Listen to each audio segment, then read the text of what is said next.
VC देख लीजिए जम्मू का, जम्मू यूनिवर्सिटी का वीसी देख लीजिए, उसको प्रमोशन कर दी, रिटायर होने के बाद भी उसे रख लिया। किस लिए? किस लिए मुझे बताओ। क्या जम्मू कश्मीर के अंदर कोई वीसी बनने का लायक यहां पर नहीं है?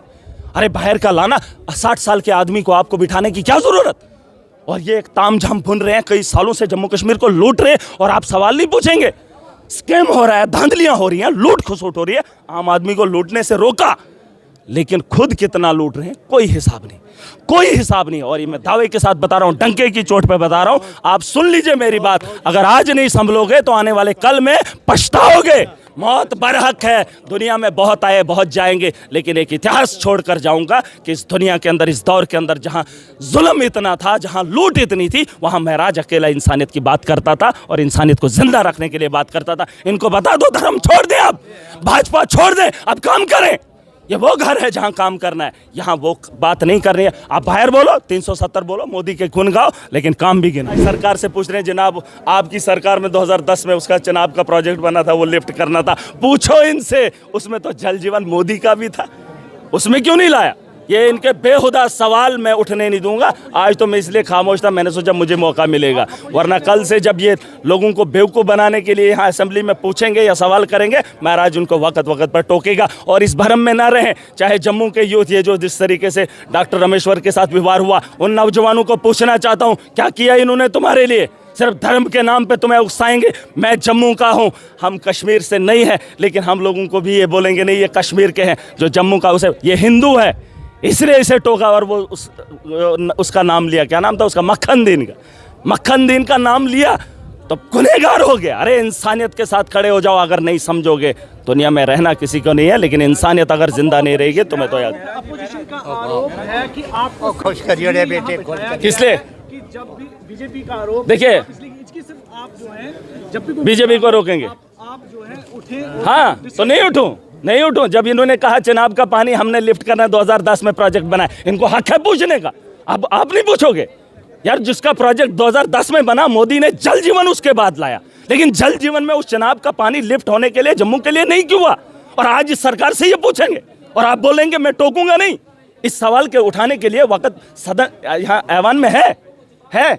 ये क्या इनके अखाड़े के लिए? इनको 180 मिनट मिले, ये कसीदे पढ़ेंगे। अरे आने वाले कल के लिए आपकी पॉलिसी क्या है, उस पर बहस करो। जब भी नाम आता है मोदी जी ने किया, मोदी जी ने किया, अपना गिनाओ। इनको बोलो कि ऐवान में अपना गिनाओ, आगे की पॉलिसी बताओ। हमारा नौजवान सड़कों पे अभी बाहर लाठियां खा रहे, लाठियां खा रहे, कोई पूछ रहा है? आपने कहा कि यहाँ पे फंड्स लैप्स की गई। हाँ की है, नहीं और किसके कहने पे? नहीं आप मुझे बताओ, अगर ये ब्यूरोक्रेट्स अहल होते, इन्होंने जमीनी सतह पर पैसा क्यों नहीं लगाया? यहाँ पर एक देख लेना, मैं डिस्ट्रिक्ट काउंसिल का डोडा कर रहा था, मैंने उसमें अपना आंकड़ा गिनाया है और इस साल का एक्सपेंडिचर मैंने दिखाया है। अब डोडा का भी देख लेना। जब मैं चीखा, मैंने चिल्लाया, मैंने ब्यूरोक्रेट्स को काम कराने पर मजबूर किया। आपको लगता है मैं यहाँ पागलपन कर रहा हूँ?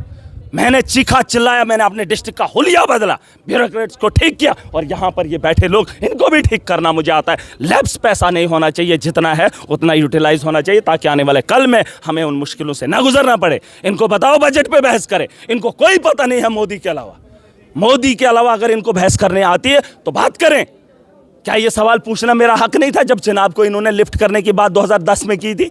तो जल जीवन में होने के बावजूद आज तक उस प्रोजेक्ट को नहीं उठाया, और आज ये सरकार में बात रखेंगे। एलजी के सामने बात क्यों नहीं रखी? जब पीडीपी के साथ इनका अलायंस था, सरकार थी, तब क्यों नहीं बात रखी? और आज इस सदन में इनको मैं मौका दूंगा। श्यामलाल शर्मा जी बड़े नेता हो सकते हैं, लेकिन सवाल वही होंगे जो जम्मू कश्मीर की बेहतरी के लिए होंगे। आपको क्या लगता है जम्मू कश्मीर को बदहाली में लाने के लिए तो तरीका यही था? पैकेज तो मोदी दे रहा था, दुनिया को बता रहा था कि मैंने जम्मू कश्मीर को इतना करोड़ दे दिया, 20,000 करोड़ का पैकेज, लेकिन साथ में इनके जो बाहर के यहाँ पर मुलाजिम है, आपको नहीं पता है 70 और 30 का रेशो IAS और KS का रखा है। जहाँ पहले 70% KS होते थे जो इस सेक्रेटरीट के अंदर काम करते थे, आज 70% IAS है और 30% KS का कोटा है। वो क्यों जम्मू कश्मीर को बेहतरी की ओर लेंगे? उन्हें क्या फिक्र है? जो हमारा जम्मू कश्मीर का मुलाजिम था, क्या वो सक्षम नहीं था? उसको यहाँ से हटाकर लैब्स कराने के लिए इन्होंने अपना तामझाम बुना, और हर दफ्तर के अंदर इनके आदमी हैं जो लूट खसोट कर रहे हैं। आप पता कर लीजिए JKTRC में, वहाँ पर जो पैसा जो है लैब्स होकर कोई आता पता नहीं, सीधा गवर्नर से उठा के। आप VC देख लीजिए जम्मू का, जम्मू यूनिवर्सिटी का VC देख लीजिए, उसको प्रमोशन कर दी, रिटायर होने के बाद भी उसे रख लिया। किस लिए? किस लिए मुझे बताओ? क्या जम्मू कश्मीर के अंदर कोई वीसी बनने का लायक यहां पर नहीं है? अरे बाहर का लाना, 60 साल के आदमी को आपको बिठाने की क्या जरूरत? और ये एक तामझाम बुन रहे हैं, कई सालों से जम्मू कश्मीर को लूट रहे हैं और आप सवाल नहीं पूछेंगे।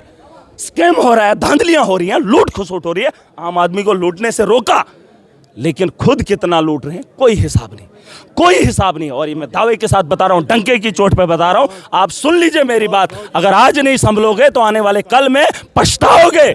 मौत बरहक है, दुनिया में बहुत आए बहुत जाएंगे, लेकिन एक इतिहास छोड़कर जाऊंगा कि इस दुनिया के अंदर, इस दौर के अंदर जहां जुल्म इतना था, जहां लूट इतनी थी, वहां महराज अकेला इंसानियत की बात करता था और इंसानियत को जिंदा रखने के लिए बात करता था। इनको बता दो धर्म छोड़ दें, अब भाजपा छोड़ दें, अब काम करें। ये वो घर है जहां काम करना है, यहां वो बात नहीं कर रही है। आप बाहर बोलो, 370 बोलो, मोदी के गुण गाओ, लेकिन काम भी गिनाओ।